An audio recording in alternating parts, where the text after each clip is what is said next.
자, 이제 이 단원이 효소의 작용에 영향을 미치는 요인 한번 봅시다.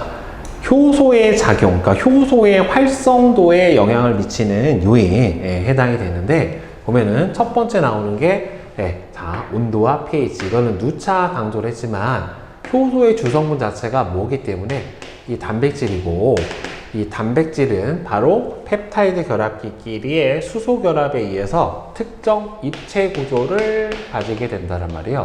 특정한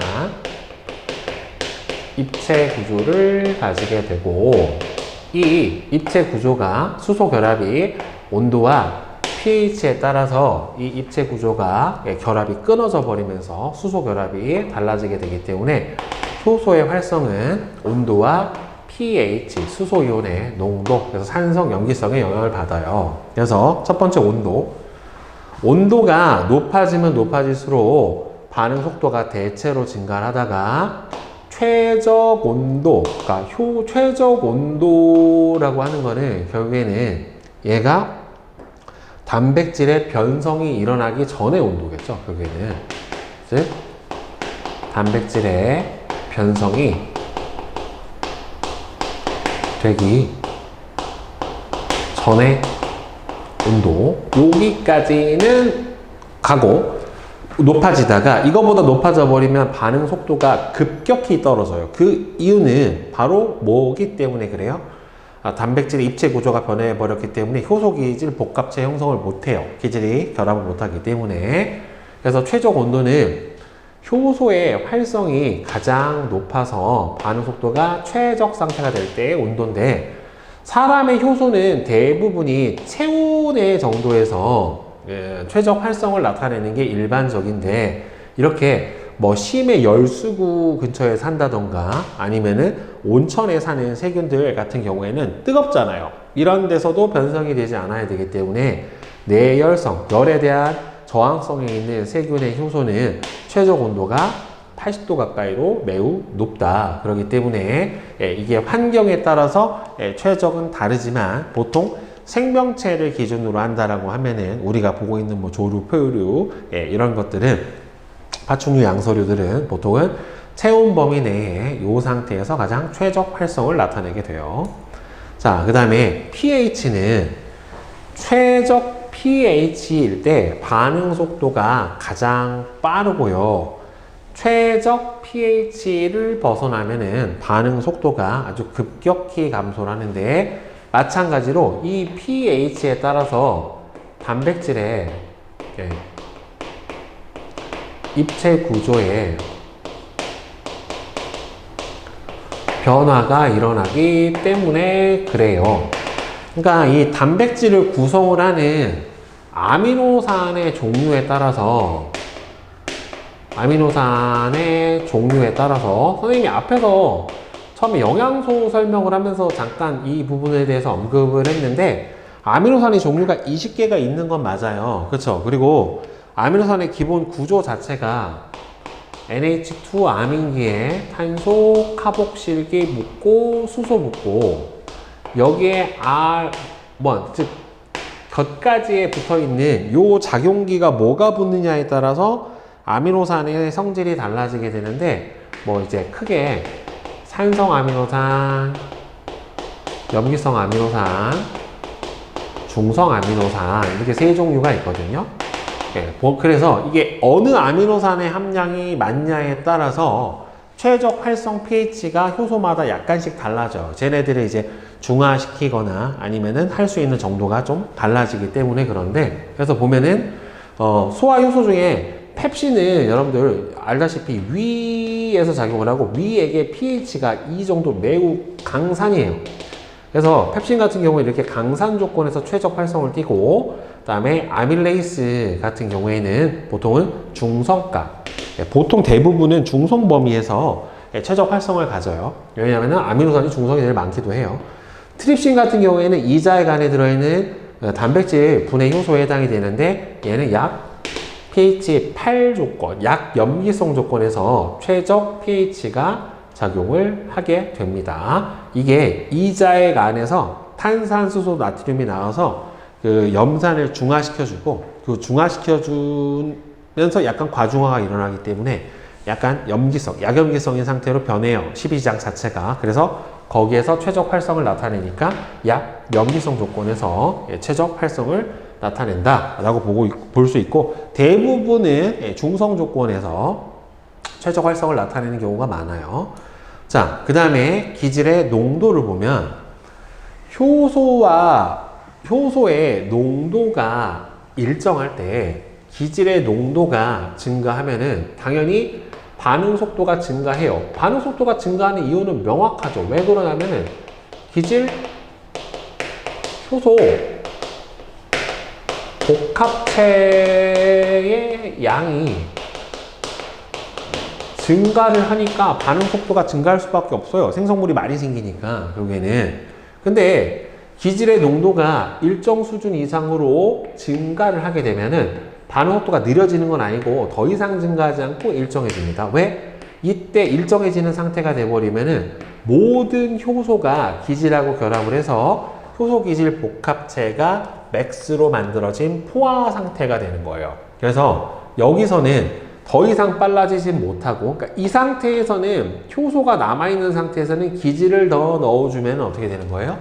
기질을 더 넣어주면은 효소 기질 복합체 형성이 더 많이 될 수가 있으니까 반응 속도가 빨라질 수가 있는데, 이미 모든 효소가 기질하고 다 결합한 상태인 포화 상태가 돼버리면은 반응 속도가 일정해지고, 이 상태에서는 효소를 더 넣어주면은 이제 효소 기질 복합체를 더 만들어낼 수가 있기 때문에 그때는 이제 반응 속도가 더 빨라질 수가 있게 되겠죠. 그래서 기질을 무작정 넣어준다고 해서 결국에는 반응 속도가 빨라지는 건 아니고, 이 효소에 의한 물질제사 같은 경우에는 바로 뭐가 중요하다?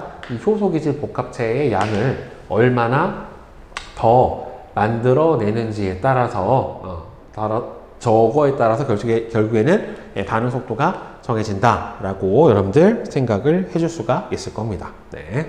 자, 이제 효소 억제제를 한번 보도록 합시다. 실제로는 되게 문제가 많이 출제되는 부분인데요. 이 부분에서는 자, 억제제라고도 하고 저해제라고도 해요. 효소 억제제, 저해제 다 같은 표현인데, 효소랑 결합을 해서 효소 기질 복합체 형성 자체를 방해를 해주는 물질을 다 통틀어서 바로 억제제, 저해제라고 얘기를 해줘요. 그래서 경쟁적 억제제 또는 경쟁적 저해제라고 하는 얘는요, 그러니까 얘가 경쟁을 해요. 누구랑?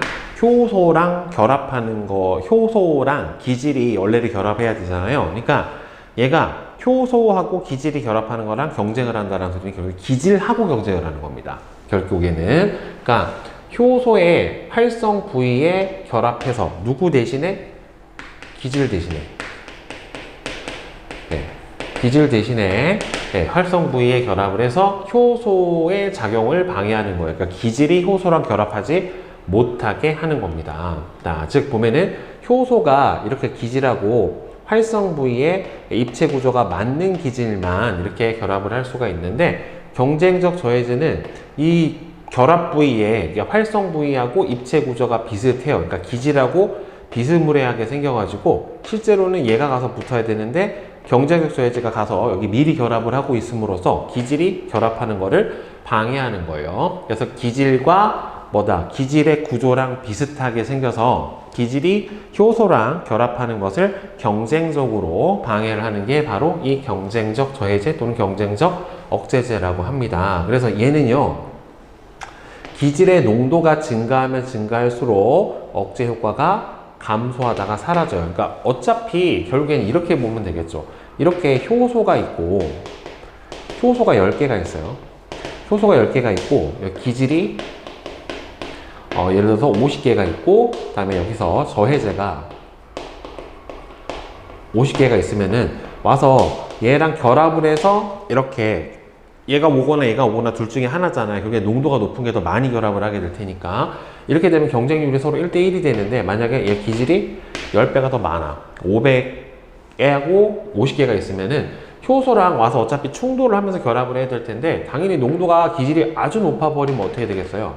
효소랑 결합을 할 수 있는 확률이 저해제보다는 훨씬 더 어떻게 됩니까? 높아지게 된다라고 볼 수가 있겠죠. 따라서 이 경쟁적 저해제 같은 경우에는 기질의 농도가 아주 높은 경우에, 즉 기질의 농도가 아주 높은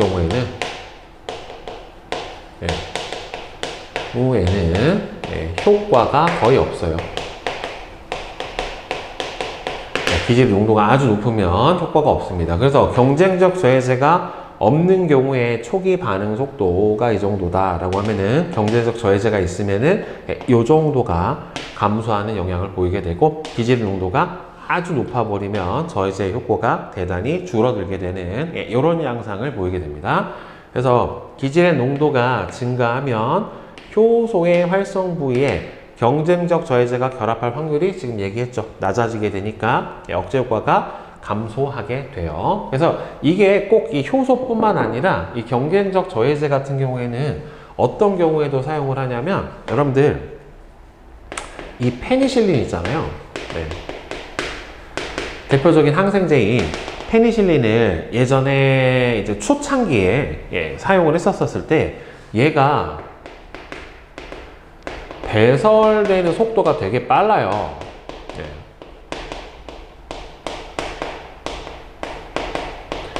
그러니까 배설되는 속도 자체가 대단히 빠르다 보니까 이게 체내 농도가 일정하게 유지시켜 줘야지 실제로 어떻게 돼요? 효과가 있잖아요. 근데 이게 오줌으로 배설되는 속도가 너무 빨라져 버리니까 페니실린하고 결합 구조가 이제 비슷해서 어디에서? 신장에서 능동적으로 배출을 하는 운반 단백질에 결국에 페니실린이 결합을 해서 밖으로 배출이 되는데, 이 페니실린하고 비슷한 형태의 저해제를 만들어 놓고 같이 페니실린이랑 주사를 해 놓으면 체내에서 배설될 때 어떻게 되겠어요? 페니실린이랑 이 페니실린 저해제가 같이 운반 단백질에 이렇게 결합을 하면서 페니실린이 빠져나가는 양이 줄어들죠. 그러면서 체내 농도를 일정하게 유지를 시켜줄 수가 있기 때문에 꼭 저렇게 효소에 대한 효과 말고도 어떤 물질의 체내 농도를 일정하게 유지시킬 때는 그 배출되지 말아야 될 물질하고 입체 구조가 비슷한 단백질을 체내에 넣어줌으로써 경쟁적으로 결합을 하게 해서 배출되거나 또는 운반되는 속도를 줄여주는 그런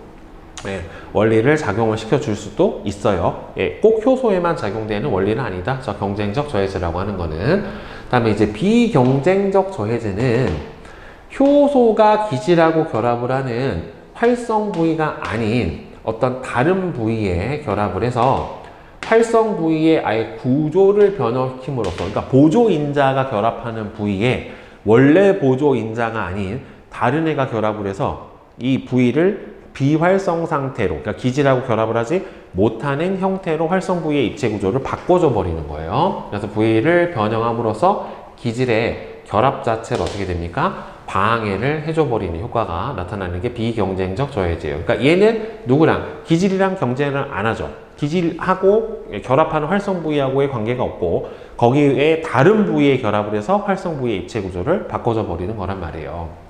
그래서 비경쟁적 저해제가 효소에 이렇게 비경쟁적 저해제가 붙는 활성 부위가 아닌 다른 부위에 결합을 하면은 활성 부위 구조가 달라져 버림으로써 아예 기질이 효소랑 결합을 할 수가 없게 되는 결과가 나타나게 돼요. 그러니까 저해 효과는 훨씬 더 얘가 억제 효과는 더 크다라고 볼 수가 있죠. 그러니까 얘는 기질의 농도가 아무리 증가를 한다라고 하더라도 어떻게 되겠어요?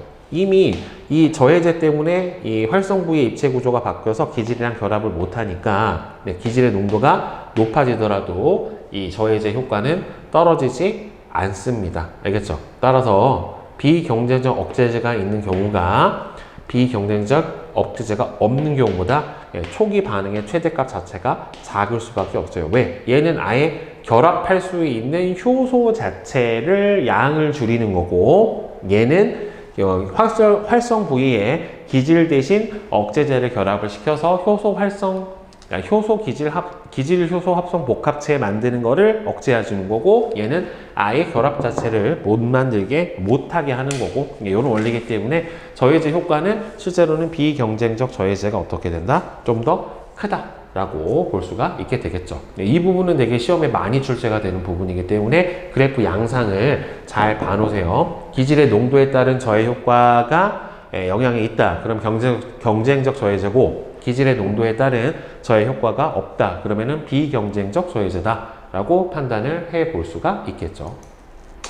자, 그 다음에서 밑에 이제 생활 속에 효소가 활용하는 예를 보게 되면은 자, 일단 식품에 효소는 많이 사용을 하죠. 여러분들 뭐 발효를 시킨다든지 여러 가지 분해를 시킨다든지 이제 엿기름에 식혜를 만들 때 아밀레이스를 이용을 해서 식혜를 만들죠. 그러니까 실제로 식혜는 밥알을 어떻게 돼요?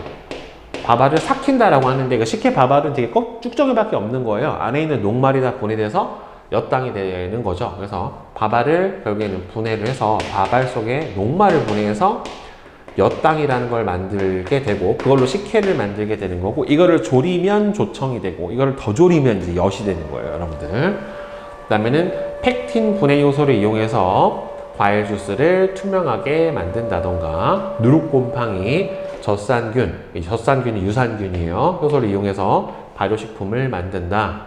키위, 배 등의 단백질 분해 요소를 이용해서 고기를 연하게 하는 연육작용. 특히나 이게 아주 강한 게 파인애플이죠. 파인애플 같은 경우에는 연육작용이 대단히 강해서 고기에다가 생 파인애플을 갈아서 놔놓으면 고기가 다 녹아버려요. 그 정도로 연육작용이 강합니다. 그래서 보통 연육제라고 하는 것들은 그 파인애플에서 이렇게 추출한 효소를 사용을 하는 경우가 많아요. 천연 효소예요, 전부 다. 그 다음에 의약품은 포도당 산화효소를 이용을 해서 혈당 측정할 때 혈당을 측정을 하기도 하고 소변 검사지 포도당 산화효소와 과산화수소 산화효소를 이용을 해서 당뇨 가능성을 진단을 하기도 하고 그 다음에 PCR 검사할 때 유전자 증폭 검사거든요.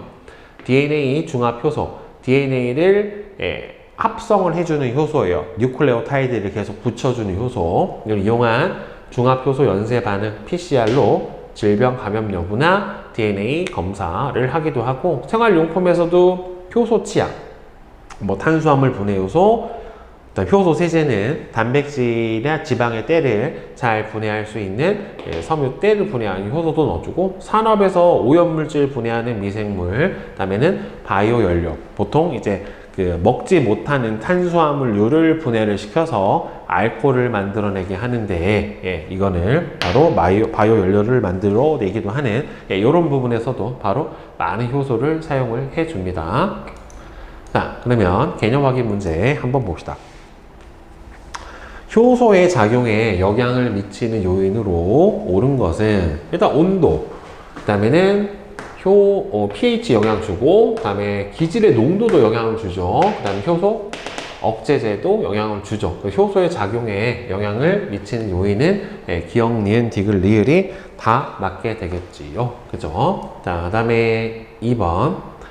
다음 괄호 안에 알맞은 말을 고르면 효소에 의한 반응에서 최적 온도에 이르기까지는 온도가 높아질수록 효소의 반응 속도는 증가하고 최적 온도보다 높아져 버리게 돼버리면은 효소의 입체 구조에 변성이 생겨서 효소의 반응 속도가 급격히 감소하게 되는 이런 현상이 벌어지게 됩니다. 자, 그 다음에 3번.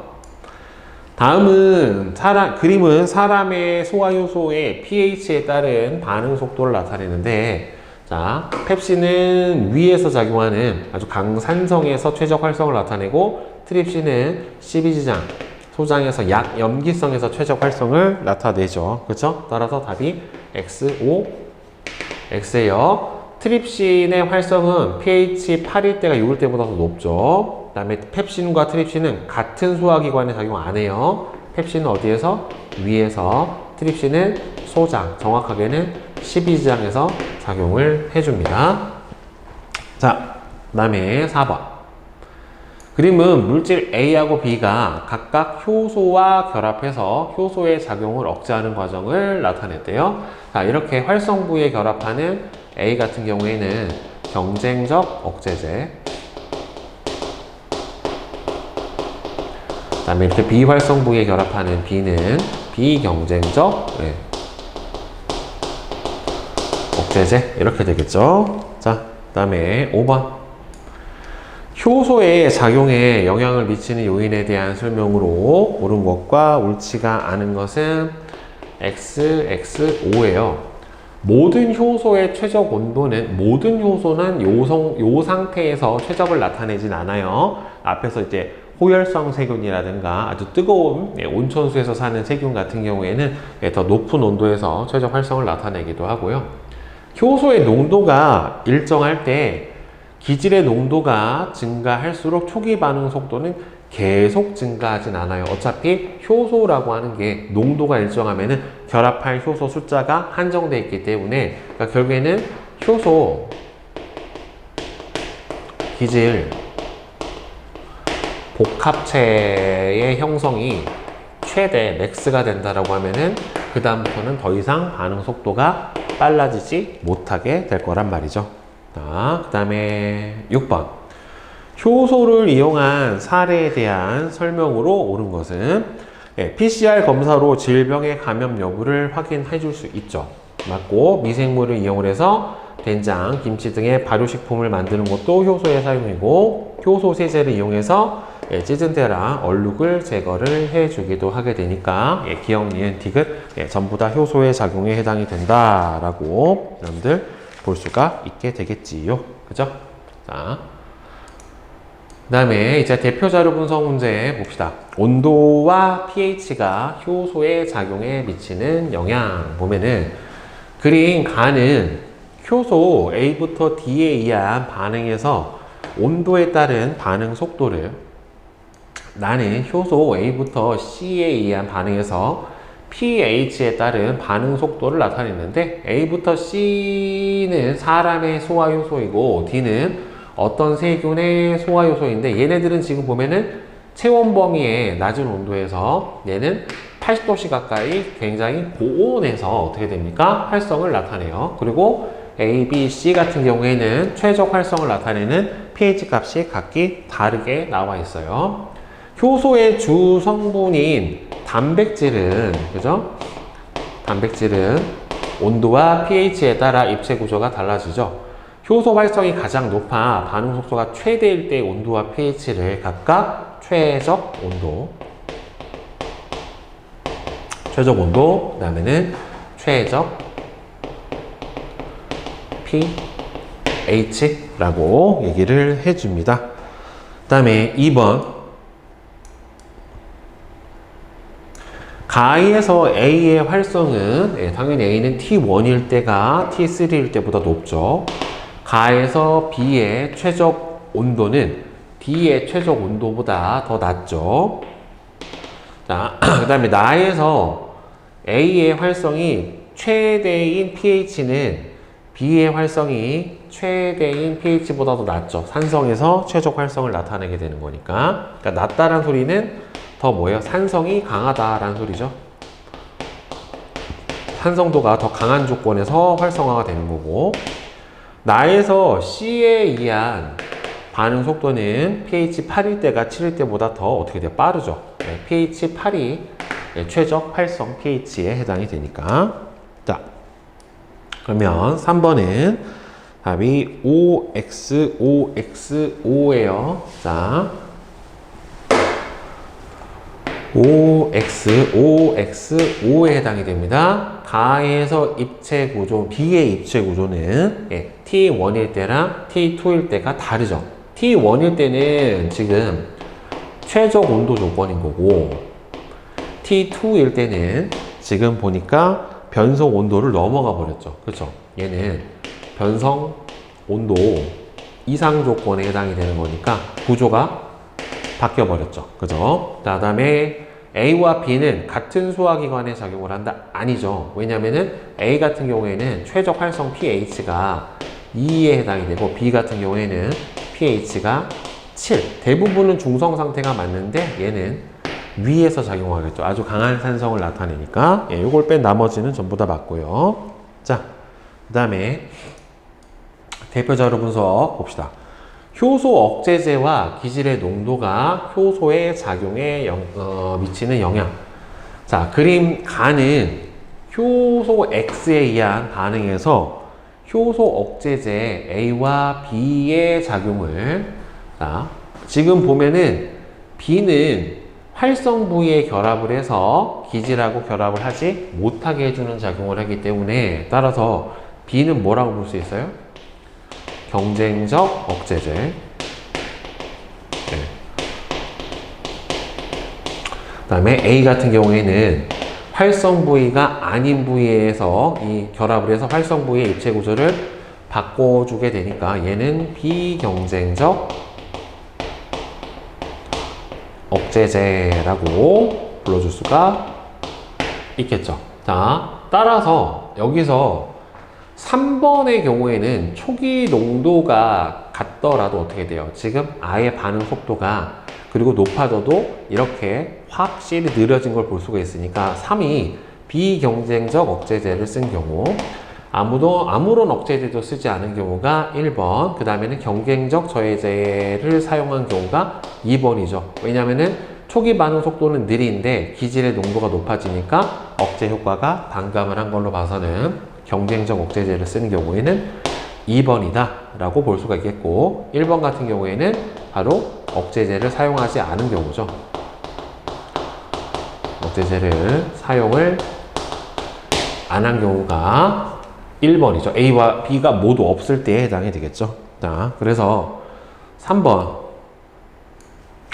효소 억제제는 경쟁적 억제제와 비경쟁적 억제제가 있게 되는데, 기억은 효소의 활성 부위에 결합해서 효소의 작용을 방해하고 얘가 경쟁적 억제제죠.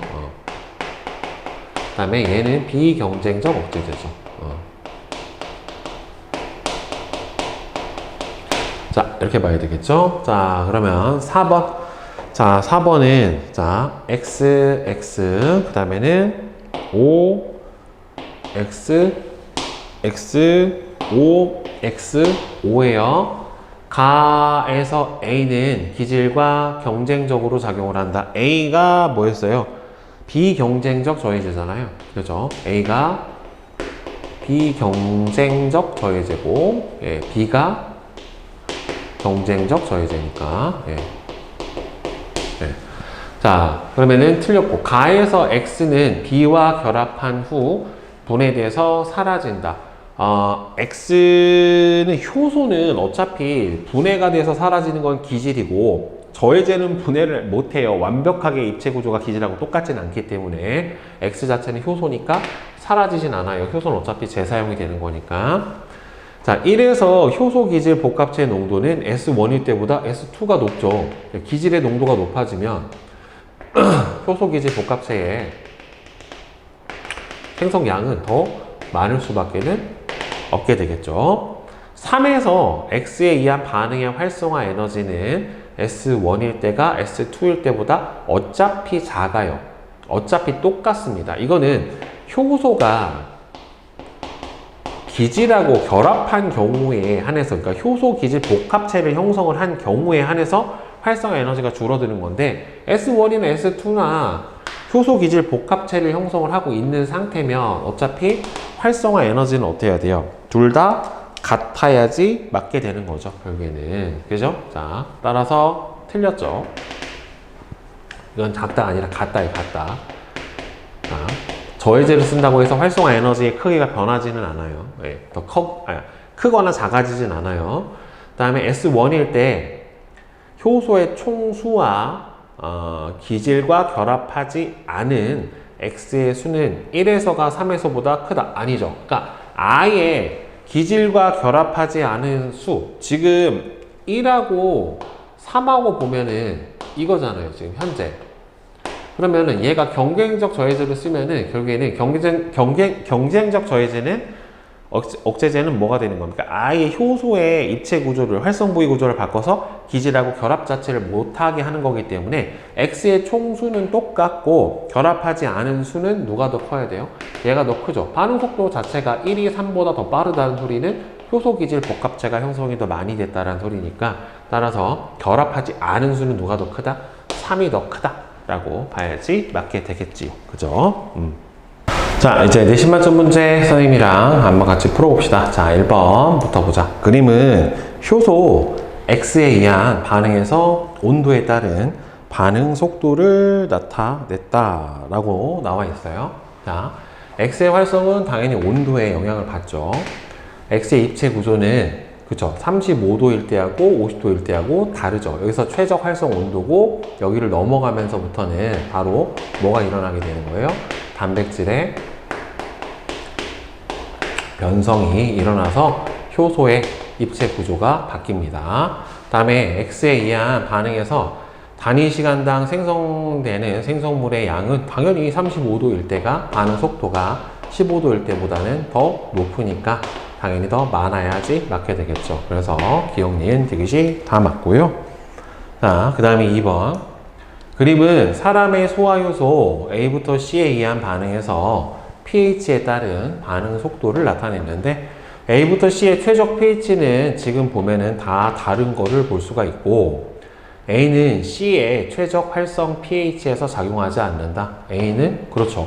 얘가 맥스 범위가 여기서 여기까지인데 여기를 벗어나 버리면은 아예 작동을 안 한단 말이에요. 그 다음에 C의 최적 활성은 7일 때보다는 8일 때가 당연히 더 높죠. 7일 때가 8일 때보다 높다는 아니죠. 따라서 니은 2번이 맞죠. 자, 그 다음에 3번. 다음은 감자즙에 들어있는 카탈레이스의 작용에 영향을 미치는 요인을 알아보기 위한 실험인데 거름 종이를 일정한 크기의 원형 조각으로 만든 후에 감자즙에 넣어서 충분히 적신대요. 비커 A부터 C에 표와 같이 물질을 첨부한 후에 온도를 35도씨로 유지를 해준대요. 자, 그래서 이거는 결국에는 뭐에 따른? pH에 따른 효소의 활성을 알아보려고 하는 그런 실험이다 라고 볼 수가 있겠죠.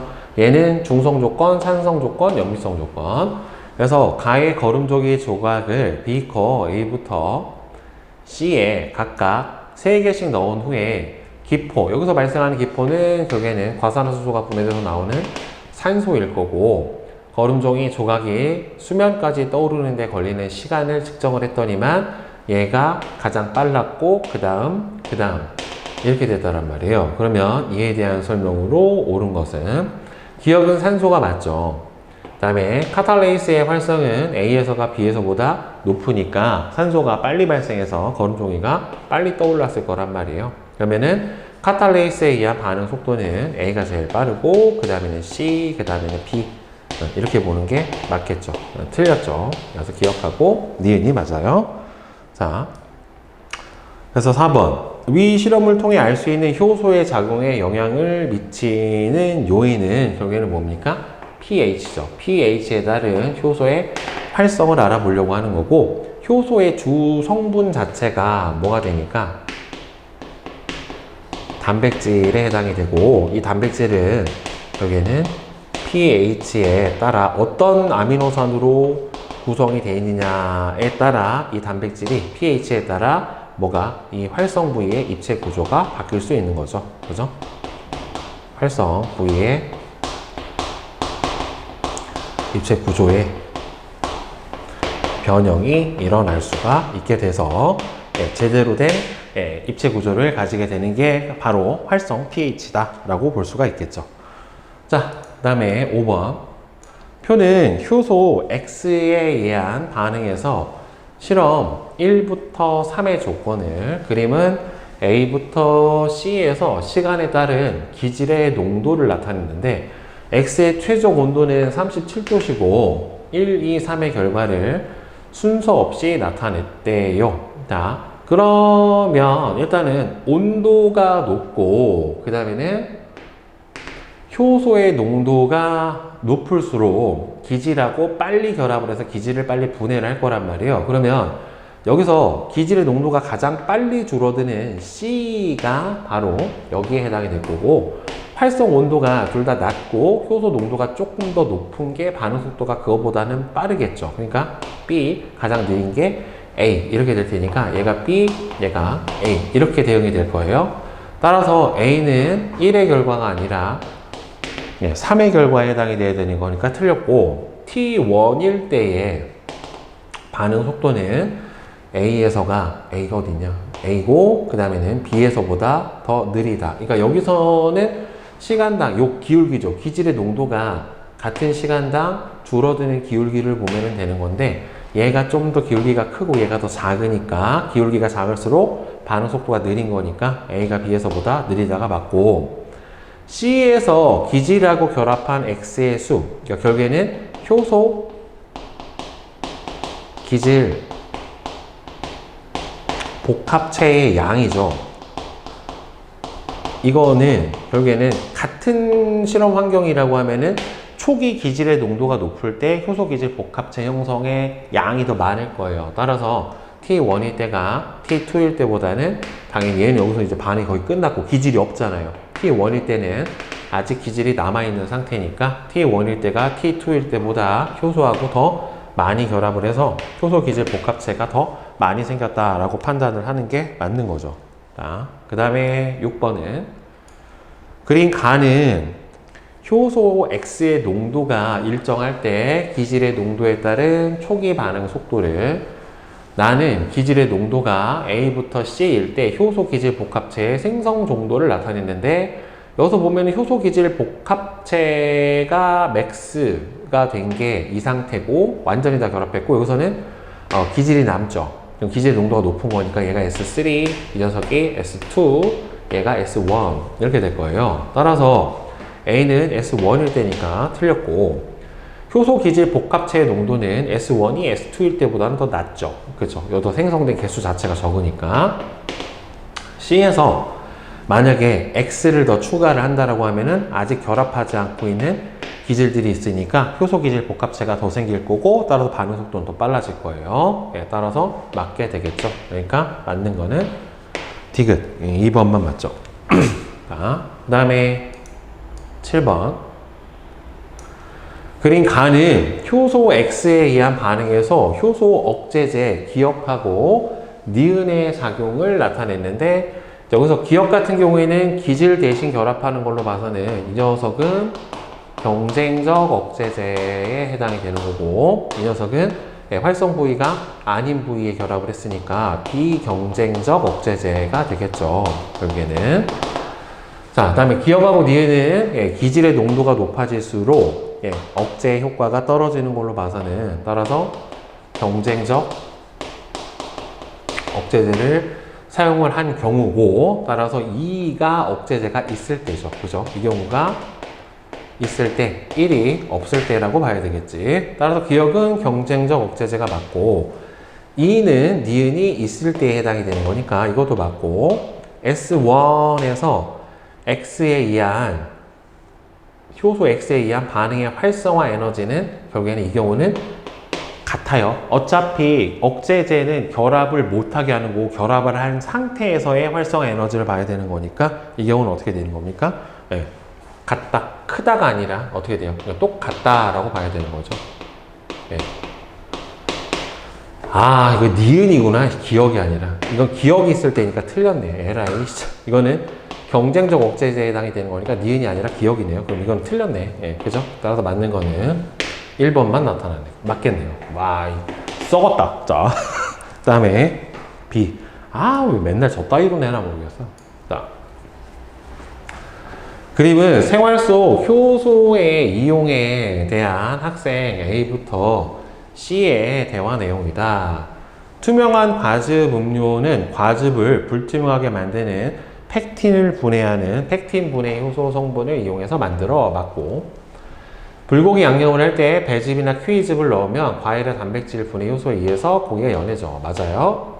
효소는 생명체 밖에서는 작용하지 않지는 않아요. 밖에서도 활성 조건만 맞으면 잘 작용을 하게 됩니다. 네. 그 다음에 뒤에 실력업 문제 보자. 다음은 효소 X의 작용에 대한 실험이래요.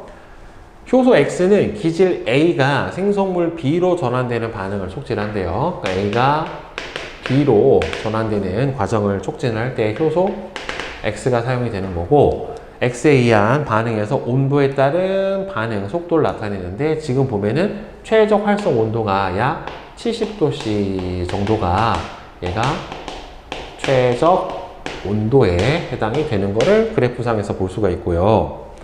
시험관 1부터 3에 같은 양을 x를 조금씩 다 넣어놓고 시험관 1은 비커 A, 2는 비커 B, 시험관 3은 비커 C에 일정 시간 동안을 넣어둔대요. 자, 1은 A에 집어넣고 2는 B에 집어넣고 그 다음에 3은 C에 집어넣는 이런 상태인데 A는 40도, 70도, 100도에다가 순서 없이 나타냈다 라고 나와 있어요. 어느 게 해당인지 모르는데 지금 온도에서 보면은 70도에서 최적 활성을 나타내고 그 다음에는 100도시고 그 다음에는 40도시에서 최적 활성이 나타나게 되는 걸로 봐서는 이 순서대로 온도가 결정이 됩니다.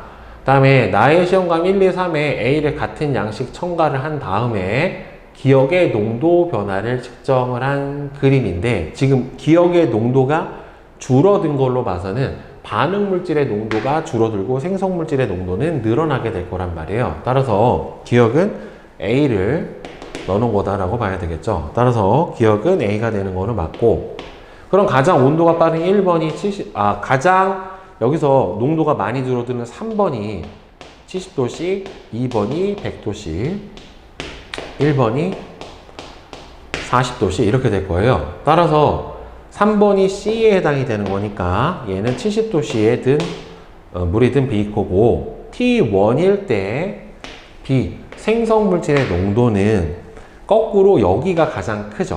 그죠? 따라서 B의 농도 자체는 3이 가장 크고 그 다음에는 2가 크고 그 다음에는 1이 크고 이렇게 될 거예요.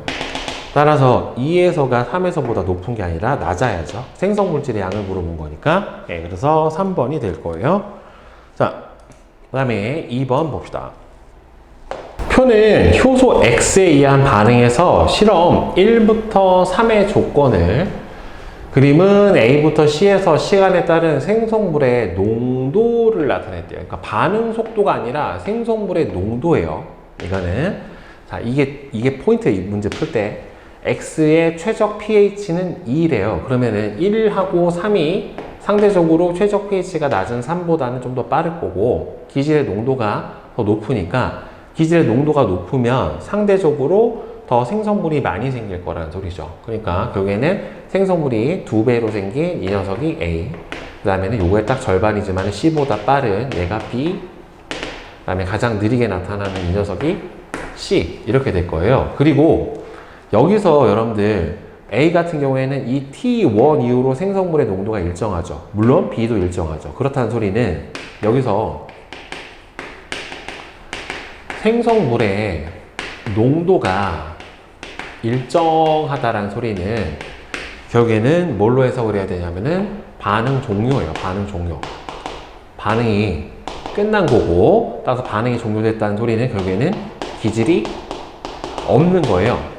그러니까 효소가 더 이상 결합할 기질 자체가 없다라고 봐야지 맞게 되는 거예요. 그러니까 얘가 반응 종료 시점이 C는 여기가 될 거고 A하고 B는 T1에서 반응이 종료가 된 거예요. 따라서 B는 1의 결과가 되기 때문에 틀렸고 T1일 때의 X에 의한 반응 속도를 물어봤죠. 반응 속도는 A에서가 C에서보다 느려요. 왜? 여기서 이미 반응이 종료가 됐기 때문에 얘는 아직 반응 중인 거잖아요. 따라서 A는 얼마가 되는 거는 반응 속도가 0이고 얘는 아직 반응 중이고 그러니까 C가 더 빨라야 되겠죠. 그죠? 따라서 요게 포인트예요. 생성물의 농도로 주어진 값 자체가. 그 다음에 2에서 기질과 결합하지 않은 X의 수분의 기질과 결합한 X의 수는 T1일 때가 T2일 때보다 더 크다. 지금 2면 C잖아요. 여기 T1은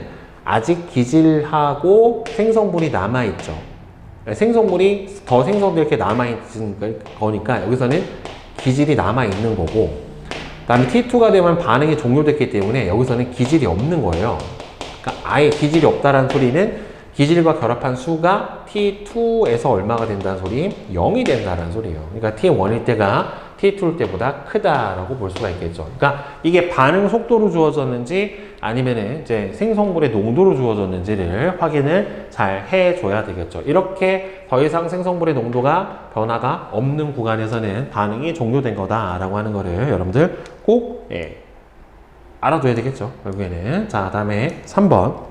표는 효소 X에 의한 반응에서 실험 가부터 라의 조건을 그림 1부터 4에서 자, 기질의 농도에 따른 초기 반응 속도를 나타냈어요. 자, 기억하고 니은은 경쟁적 저해제랑 비경쟁적 저해제를 순서 없이 나타냈는데 자, 여기서 결과치를 나와줬거든요. 그러면 여러분들 이 경쟁적 저해제는 경쟁적 저해제 같은 경우에는 기질의 농도가 높아지면 높아질수록 저해제 효과가 어떻게 돼요? 줄어요. 그렇죠? 기본적으로 경쟁적 저해제를 사용을 하면은 기질의 농도가 높으면 높을수록 어떻게 돼요? 저해 효과가 적죠. 그죠? 기질의 농도가 높을수록 어떻게 됩니까? 저해 효과가 작아요. 자, 그러면 같은 기질의 농도일 때 지금 보면은 2, 1, 4, 2로 되어 있어요. 자, 그러면 여기서 요거 절반, 다시 이거 절반 이렇게 나타나는데 초기 반응 속도는 결국에는 효소 기질 복합체가 얼마나 만들어지느냐에 따라 달라지게 될 거예요. 그러고 얘는 기질의 농도가 높으면 높을수록 저해 효과가 줄어들게 되는데 일단 얘는 여기까지도 아직 효소 기질 복합체가 맥스가 되진 않은 것 같고 여기야. 그러니까 얘는 지금 기질의 농도가 높아지면 높아질수록 계속해서 높아지는데 다른 거에 비해서 대단히 높죠. 그러니까 비율을 보면 반응 속도 비가 150, 25 이렇게 나왔으면은 4대 2대 1의 반응 속도 비를 보이잖아요. 그러면 효소 기질 복합체 양이 4대 2대 1만큼이 만들어졌다라고 해석을 해볼 수가 있겠죠. 딱 명확하게. 그러면은 기질의 양은 똑같고 효소의 양에 따라서 효소 기질 복합체가 형성이 된다라고 봐야 되기 때문에 여기에는 이거는 무조건 다가 되어야 될 것 같고 그 다음에는 2는 여기서 라 아니면은 가가 되어야 될 것 같고 라 아니면은 가가 되어야 될 것 같고 그 다음에 맨 마지막에 적은 거는 바로 나가 돼야 될 것 같아요. 그러면 이 상태에서 대신에 다에서 보면은 기억이 들어가 있죠. 근데 기억이 들어갔어도 기질의 농도가 높아지니까 완만하게 계속해서 어떻게 돼요? 반응 속도가 증가한 걸로 봐서는 얘는 뭐다? 아, 경쟁적 저해제를 사용을 했다. 얘는 비경쟁적 저해제겠죠. 결국에 이 반응 속도를 맥스 값을 보고서 비교를 해주는 거예요. 그러면은 둘 중에는 경쟁적 저해제를 썼고 그 다음에 안 쓴 거, 안 쓴 거 이 둘이 바로 이거 대 이거라고 봐야 되겠죠. 그러니까 얘가 라고 얘가 나고 3번이 그러면 결국에는 뭐다? 비경쟁적 저해제를 쓴 경우에 해당이 되는 거니까 따라서 가다. 그러니까 라하고 가하고 비교를 해보면 라하고 가를 비교해보면은 비경쟁적 저해제는 같은 기질의 농도에 섰을 때 저해 효과가 상대적으로 어떻게 됩니까? 경쟁적 저해제보다는 좀 더 크게 작용을 하잖아요. 왜? 아예 결합할 수 있는 활성 부위의 구조를 바꿔버렸기 때문에 이렇게 해석을 해줘야지 맞게 되는 거예요. 자, 따라서 이에 대한 설명으로 옳은 것은 자, 니은은 비경쟁적 저해제는 활성 부위가 아니라 비활성 부위에 결합해서 X의 작용을 방해를 해주고 S1일 때 효소 기질 복합체의 농도는 1에서가 3에서보다 더 높다. 효소 기질 복합체의 농도는 1에서가 1이 어디냐? 1에서가 3에서보다 당연히 높죠. 지금 S1일 때도 얘가 반응 속도가 3보다는 어떻게 되는 거니까 더 빠르니까 당연히 더 많아야 되는 거죠. 그러니까 이 농도가 높을수록 반응 속도가 결국에는 빠른 거예요.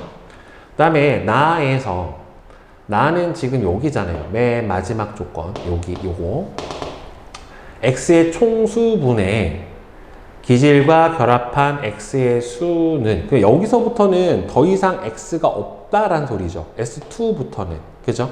S2부터는 X와 기질과 결합한 X의 수가 S2가 맥스지 그지? 그리고 X의 총수는 동일하고 기질과 x의 총수는 결합한 수에서 빼준다라고 치면은 x가 아직 결합하지 않은 x는 s1이 s2보다 많고 기질과 결합한 수는 이제부터 최대의 속도를 나타낸 s2가 더 클 테니까 s1이 s2일 때보다 이 효소수에 대한 기질하고 결합한 x의 수가 여기가 더 커야지. s1이 더 작다가 맞죠. 그래서 니은하고 디귿이 되겠죠. 만약에 x를 전체 효소의 양이라고 봐도 답은 맞게 되는 거고 결합하지 않은 x라고 봐도 답은 맞게 되는 거죠. 그렇게 뭐로 해석을 하더라도 따라서 니은, 디귿이 답이 되겠죠.